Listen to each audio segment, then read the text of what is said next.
Hello again, YouTube, and I'm back with another video here. In this video here, I found that I checked my bank, trying draining them and stuff like that, and I found another cell that was pretty weak. And when I tested it, this particular cell was shorted. This cell is shorted, and this is another cell that I had basically I think this particular shorted cell was bringing down this particular cell. So what I'm going to do is I'm going to repair this cell. I mean, looking at the cell, looking at the plates, on the outside of the case, I mean, the plates look really, really good. So why it was shorted, it's your guess as good as mine. But under normal circumstances, typically, as I said before, with shorted cells, you typically just, you're basically out of luck unless you take it apart and fix it yourself. So, and that's what I'm going to do with this particular cell. All right, stand by, YouTube. Okay, YouTube, and I've completed the redoing of the cell, and this was a shorted cell here, and so what I've done is, I've repaired the cell. You can see, the mesh material in between the plates, and here as well.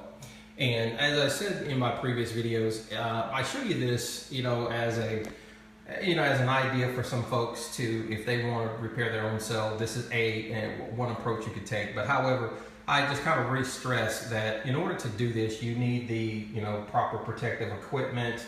And also, working with cadmium is dangerous because cadmium is nasty. And you do this if you choose to do this, you do this at your own risk. I chose to take that risk. I wear safety equipment. I wear safety goggles. I have the rubber gloves, and I have a face mask if I chose to use that too. Having a face mask is definitely necessary when you are mixing your electrolyte. But anyway, getting back to the cells, these cells here have been repaired. This one here, it just, it was just. Not really holding up as far as amp hours in my battery bank like it should, and I think this cell was the cause of it. This cell right here was shorted, and it was actually going into negative or reverse polarity. So this cell was shorted, and this one was okay. It just that they were together in parallel. So right now they are repaired. So this is my 7th and 8th cell that I have repaired. And what happened was I drained my battery bank, and I discovered during the process of draining it, basically cycling my battery bank, where these two cells, when I checked the voltage, all the other voltages were within, range. I drained it down to like 18 or 19 volts as far as my NiCad bank. And I found that these two cells that were in parallel, they were actually in negative numbers, and so actually the polarity was reversed. And I took the cell out of the bank, and I checked this particular cell for being short, and this cell was shorted. This cell was okay, but this cell was shorted. So when you have both of them together, then this thing will drag this cell down.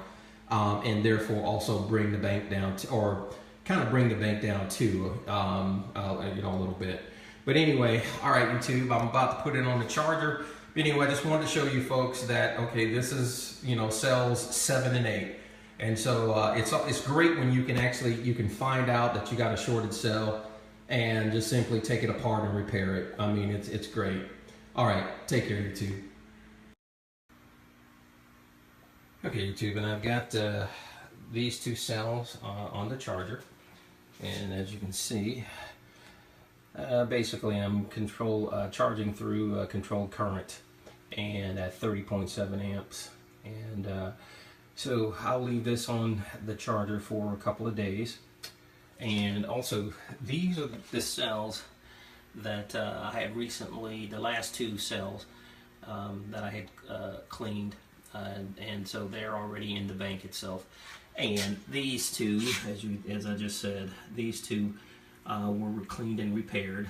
So I'm hoping that they will, do well and I can put them back in the bank too. Okay, all right. Take care, you two.